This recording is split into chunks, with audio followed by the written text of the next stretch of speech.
ناظرین کرام، آج کی اس ویڈیو میں ہم بات کریں گے بلوچستان کی تاریخ کے ایک عظیم اور بہادر سردار میر چاکر اعظم رند کے بارے میں۔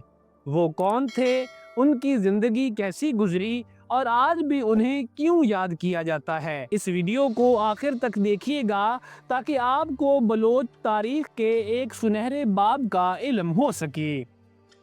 میر چاکر اعظم رند، جنہیں چاکر خان رند بھی کہا جاتا ہے، بلوچ قوم کے عظیم سردار، جنگجو اور شاعر تھے۔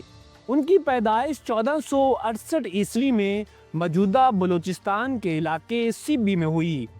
چاکر اعظم رند بلوچ قبائل کی سب سے بڑی شاخ رند قبیلے کے سردار تھے۔ انہوں نے بچپن ہی سے بہادری، قیادت اور غیرت کا مظاہرہ کیا۔ ان کے دور میں بلوچ قبائل کے درمیان طاقت اور اثر و رسوخ کی جنگیں چل رہی تھیں۔ خاص طور پر رند اور لاشاری قبائل کے درمیان ایک مشہور جنگ، جسے رند و لاشاری کی جنگ کہا جاتا ہے، اس میں میر چاکر نے قیادت کی۔ کہا جاتا ہے کہ یہ جنگ 33 سال تک جاری رہی، جس نے پورے بلوچستان کو متاثر کیا۔ اس جنگ میں ہزاروں لوگ مارے گئے۔ بالآخر میر چاکر کو شکست ہوئی اور انہوں نے بلوچستان چھوڑ کر پنجاب کے علاقے ست گڑھ اور ملتان کی طرف ہجرت کی۔ ناظرین کرام، میر چاکر اعظم رند کی پیدائش ایک ایسے دور میں ہوئی جب بلوچ قبائل اپنے علاقوں کی بقا، عزت اور زمین کے لیے ہمیشہ تیار رہتے تھے۔ ان کے والد کا نام میر شہک رند تھا، جو خود ایک بہادر اور معتبر سردار تھے۔ چاکر خان بچپن ہی سے گھڑ سواری، تیر اندازی اور تلوار بازی میں ماہر تھے۔ کہتے ہیں کہ 14 سال کی عمر میں ہی انہوں نے جنگوں میں حصہ لینا شروع کر دیا تھا۔ ناظرین کرام، اس دور میں بلوچ قبائل آزادانہ زندگی گزارتے تھے۔ ہر قبیلہ اپنی زمینوں، چراگاہوں اور پانی کے ذخیرے کی حفاظت کے لیے دوسری قوموں سے برسر پیکار رہتا۔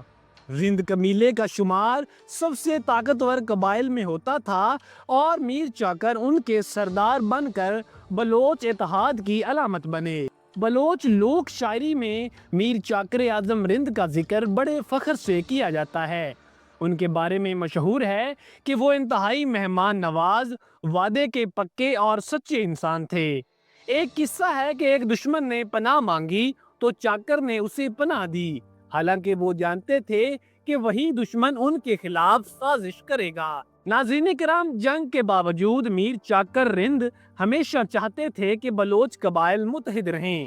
انہوں نے اپنے وقت میں بلوچوں کو ایک پرچم تلے اکٹھا کیا اور ان کے اندر قومی شعور کو جگایا۔ اسی لیے آج بھی انہیں بلوچ قوم کا پہلا بڑا حکمران اور سردار اعظم کہا جاتا ہے۔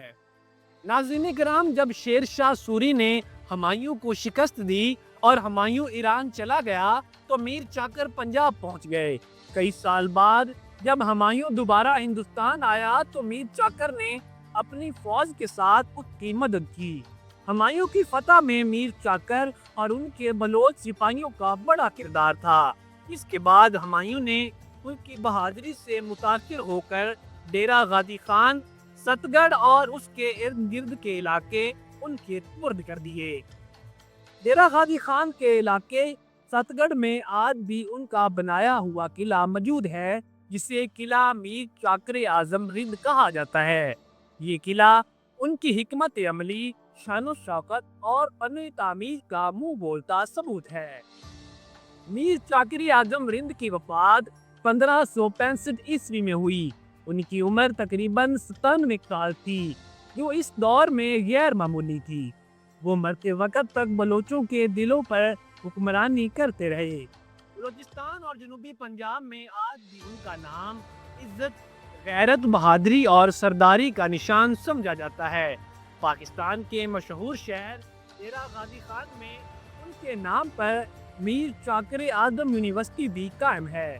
بلوچ طلباء اور نوجوان آج بھی میر چاکر رند کی کہانیاں پڑھ کر حوصلہ لیتے ہیں۔